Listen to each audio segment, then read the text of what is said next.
Will Saints march on at all this season?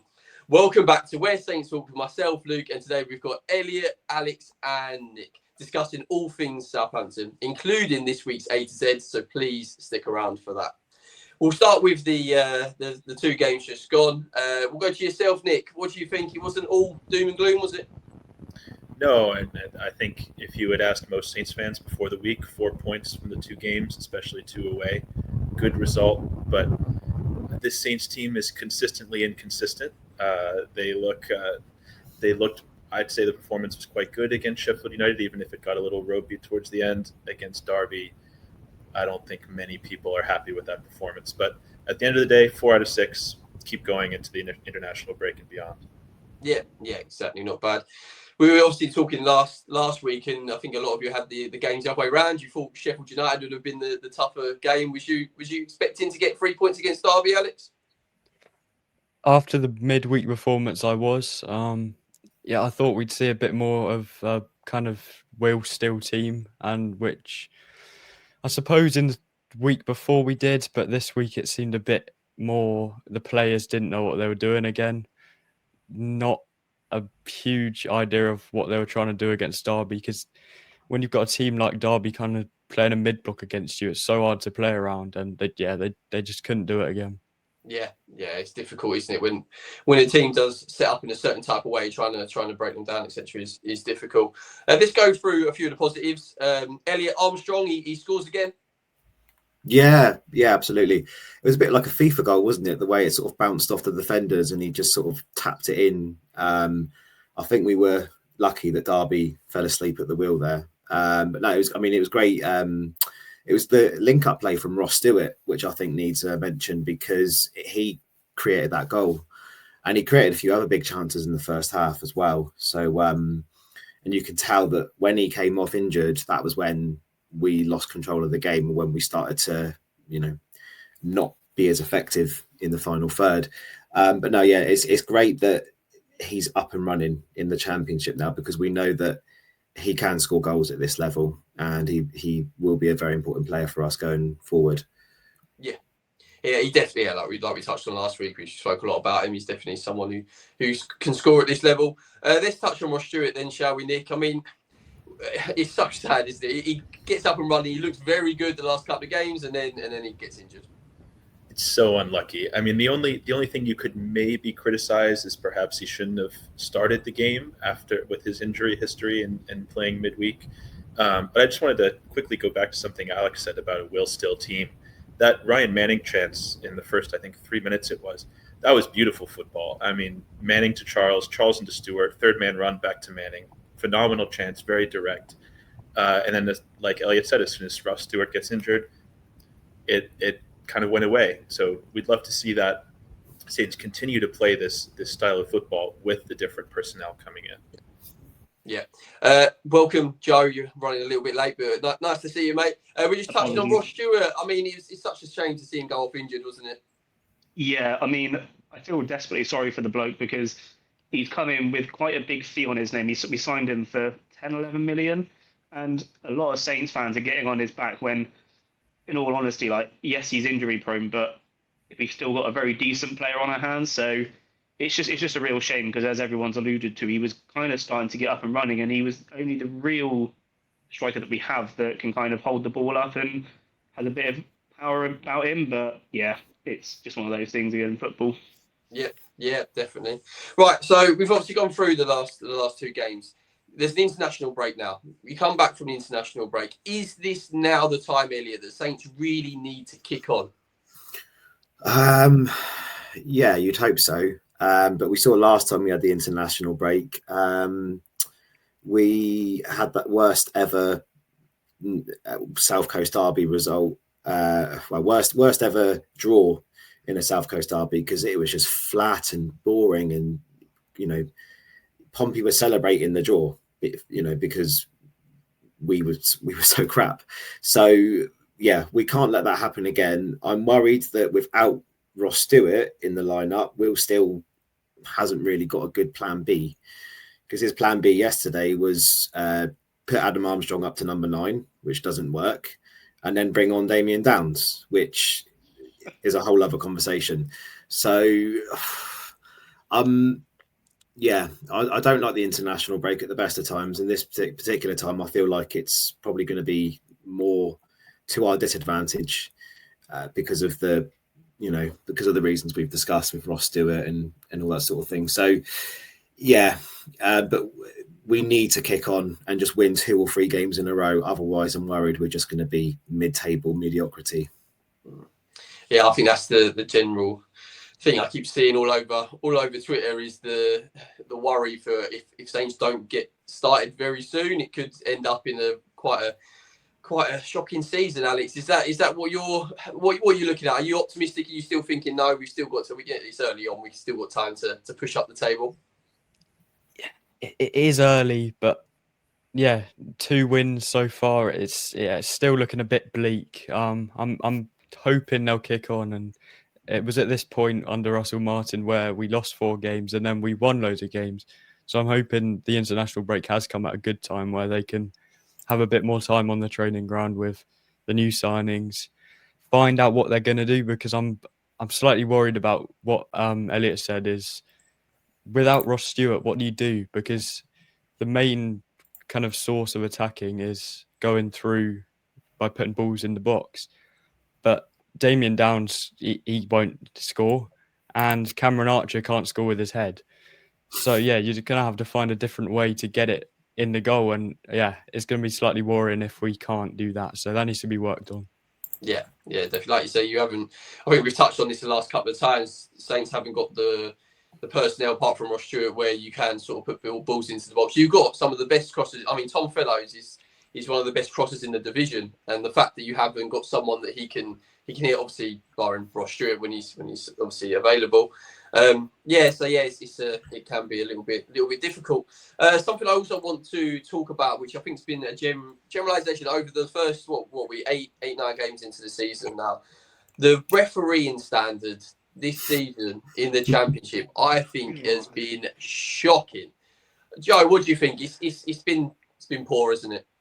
Yeah, I mean, shocking's putting it nicely. I could think of a few other words to describe it, but that's for another day. I mean, we're kind of renowned for having some of the best leagues and best footballers in the world, but the refereeing in this country throughout all the leagues is just diabolical. But unfortunately, that's not going to change with PGMOL and Howard Webb in charge, unfortunately. So you just got to kind of suck it up and get on with it. But yeah, horrendous. Yeah, I mean, obviously, Saints have been used to bouncing up and down. So obviously, you've had the refereeing and the VAR in the Prem, and you've obviously had the refereeing in the Championship. What do you prefer, Elliot? Because if I'm honest, they're both just as poor as each other, just for different reasons. Yeah, I remember when when VAR first came in, because it was actually Charlie Austin. Do you remember that post-match interview when he had the goal disallowed? Yeah, I think that was like the sort of catalyst for VAR coming in, or one of them.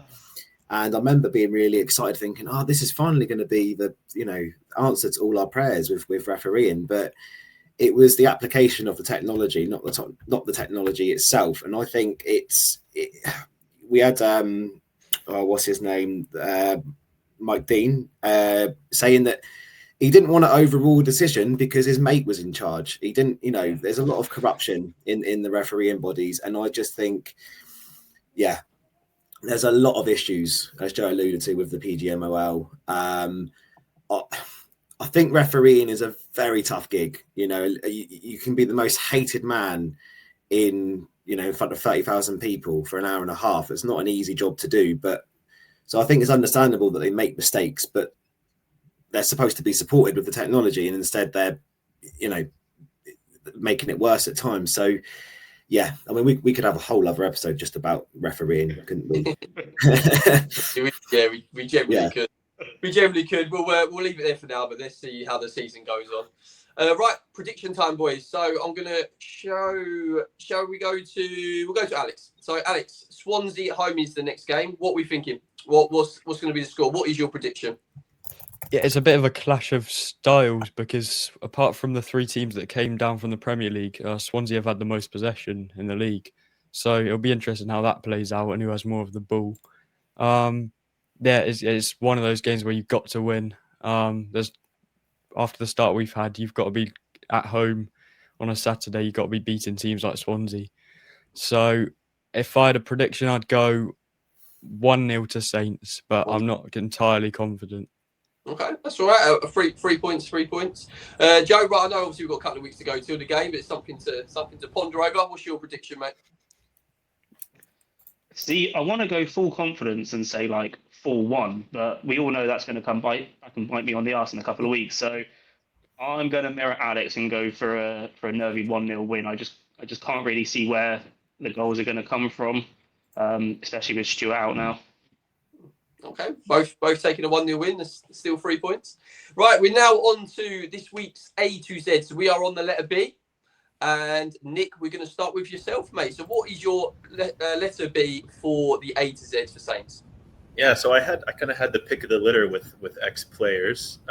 People mentioned, of course, that I think we'll talk later about Gareth Bale, Franny Benali, of course, a Southampton legend who's involved with the Saints Foundation and commentary. But I'm actually going to go with the longtime Saints commentator, Adam Blackmore. At least for my entire life as a Saints fan, I think every single YouTube highlight, if you watch it, you hear Adam Blackmore's voice screaming at you. The Shane Long goal against Liverpool where he's screaming, he sends them to Wembley. It's iconic. So he's inextricably linked with Saints for me, and I'll go with Adam Blackmore. Oh, I love that one. Love that one. Joe, it's your turn now, mate. So your letter B for the A to Z for Saints. I'm going to go with probably one of the most successful players to come out of our academy, and that is Mr. Gareth Bale.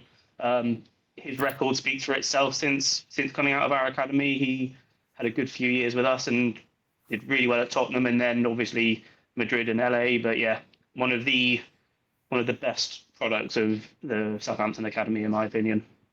Oh, what a player! What a player! Like I don't know if he gets the I don't know the applause that a lot of other players do, because he was phenomenal. He had that them sort of times at Tottenham, then over to Real Madrid. He was unstoppable, wasn't he? I mean, I remember a game for Tottenham against Inter Milan. I think we all know what I'm talking about. The game where he absolutely burns past Michael many times, and that was kind of the start of his thing. But there's always been that thing whether he prefers golf over football, isn't there? So maybe that's why people don't take him as seriously.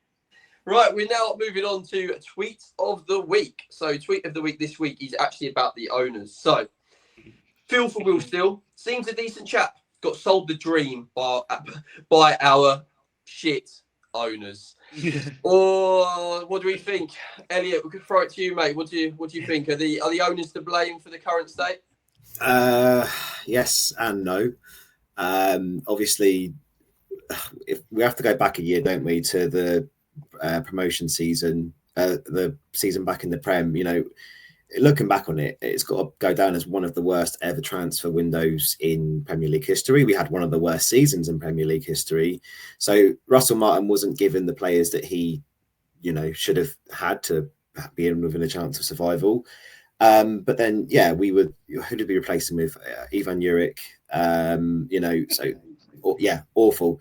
And then you go back another season in the Premier League, we replaced Ralph Hasenhüttl with Nathan Jones. That speaks for itself, doesn't it? But then you look at the investment they put into the club. We bought players like Romeo Lavia for, I can't remember how much we bought him for, 10, 15 mil, and then we sold him to Chelsea for triple that. Same with Tino Livramento. We sold Matty Fernandez this season for good money. So they've invested well. They've bought us good players, and you look around the ground. They built the Northern fan zone. They upgraded the safe standing in the Northern wall.